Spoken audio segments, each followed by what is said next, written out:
नगरसेवक आलेले आहेत, परंतु इथे एक चर्चा सुरू आहे की लोटस ऑपरेशन होणार आहे.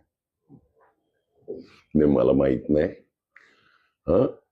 लोकांनी धडा शिकवलाय तुम्हाला ऑलरेडी. आता हे नायते धंदे करत बसले तर शेण घालतील लोक तुमच्या तोंडात, एवढंच सांगतो यावेळी. काय सांगाल आता या ठिकाणचं आरोग्य सेवा असेल किंवा पाण्याचा प्रश्न असेल, अनधिकृत इमारतीत राहणार आहे, कारण तुमच्याकडे एक वेगळ्या नजरेने लोकांनी पाहिलं यावेळी.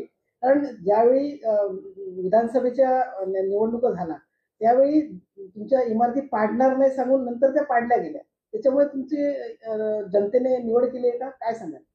नाही, ते खोटं बोलतात हे तर लोकांना कळलंच आहे. लोकांनी 1.5 वर्षात बघितलं काय दिवे लावल्यात. 35 वर्षाचे आरोप करणारे सगळी कामं, पाणी 6 MLD चं 420 MLD म्हणजे किती झालं? 42 कोटी 60 लाखाचं.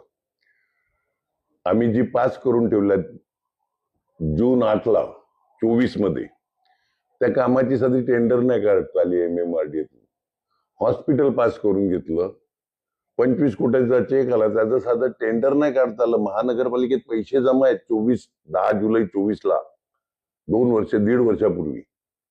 तर टेंडर नाही, लोकांना हे बघितलं.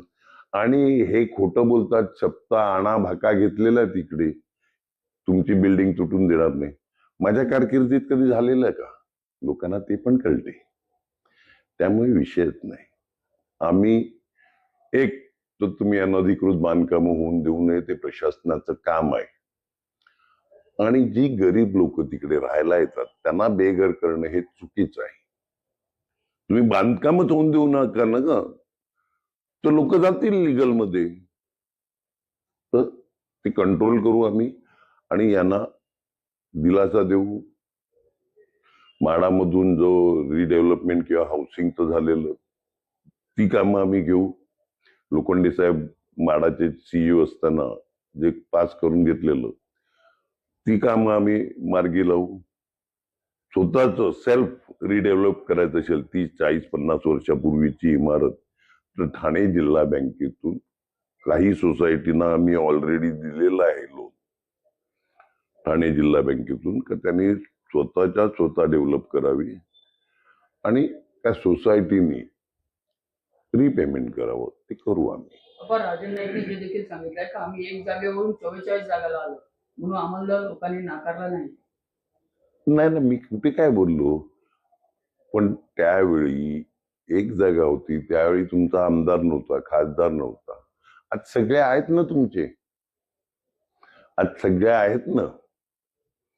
आणि एवढं जोर मारून शेवटी आमचेच उधार घेतले ना उमेदवार, पण उमेदवार तर आमचेच उधार घेतले ना. पश्चिम किनारपट्टीवरती वसईमध्ये आपण बघितलं तर तुम्ही भाजपाला एंट्री पण दिली नाही, तर ते गणित तुम्ही कसं जोडवलं? अहो, ज्यावेळी 109 आमचे उमेदवार निवडून आलेले, त्यावेळी नायगाव खाडी टू